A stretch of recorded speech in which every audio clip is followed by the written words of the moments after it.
solid house, with its windows shuttered and cloth-sealed, with the braziers set outside the doors, and on the courtyard's high, broken glass-rimmed walls billowing the acrid smoke of Estal leaves.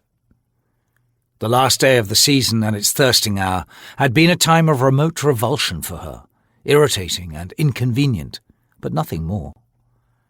Then she had given little thought to the city's countless beggars and the stray animals bereft of shelter, or even to the poorer residents who were subsequently press-ganged into clean-up crews for days afterward. The same city, but a different world. Felicien wondered if the guards would make any move toward the priest as he came closer to the cull's victims.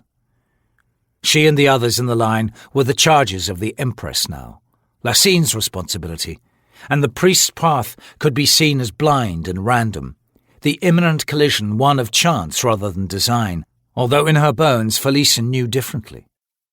Would the helmed guard step forward, seek to guide the priest to one side, lead him safely through the round? "I think not," said the man, squatting on her right. His half-closed eyes, buried deep in their sockets, flashed with something that might have been amusement. "Seen you flicking your gaze. Guards to priest, a priest to guards." The big, silent man on her left slowly rose to his feet, pulling the chain with him. Felicien winced as the shackle yanked at her when the man folded his arms across his bare, scarred chest. He glared at the approaching priest, but said nothing. "What does he want with me?" Felicien asked in a whisper. "What have I done to earn a priest of Hood's attention?" The squatting man rocked back on his heels, tilting his face into the late afternoon sun.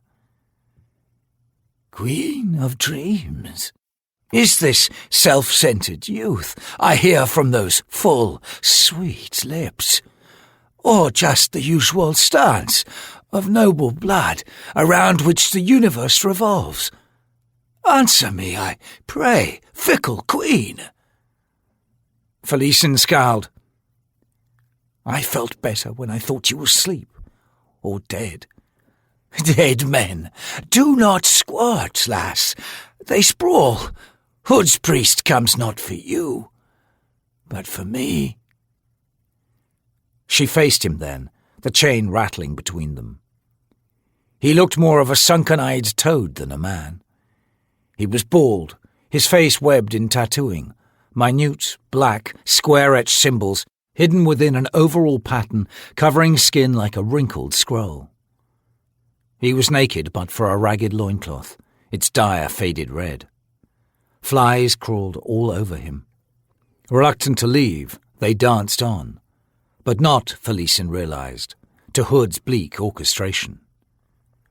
The tattooed pattern covered the man, the boar's face overlying his own, the intricate maze of script-threaded, curled fur winding down his arms, covering his exposed thighs and shins, and the detailed hooves etched into the skin of his feet. Felicien had, until now, been too self-absorbed, too numb with shock, to pay any attention to her companions in the chain line. This man was a priest of Fena, the boar of summer, and the flies seemed to know it, understand it enough to alter their frenzied motion. She watched with morbid fascination as they gathered at the stumps at the ends of the man's wrists, the old scar tissue the only place on him unclaimed by Fena. But the paths the sprites took to those stumps touched not a single tattooed line. The flies danced a dance of avoidance, but for all that, they were eager to dance. The priest of Fena had been ankle-shackled last in the line. Everyone else had the narrow iron bands fastened around their wrists. His feet were wet with blood, and the flies hovered there but did not land. She saw his eyes flick open as the sun's light was suddenly blocked. Hood's priest had arrived. Chains stirred as the man on Felicien's left drew back as far as the links allowed. The war at her back felt hot. The tiles, painted with scenes of imperial pageantry, now slick through the thin weave of her slave tunic. Felician stared at the fly-shrouded creature standing wordless. Para seguir escuchando este audiolibro gratuitamente, haz clic en el enlace de la descripción y podrás escucharlo completo sin coste gracias a la prueba de 30 días de Audible.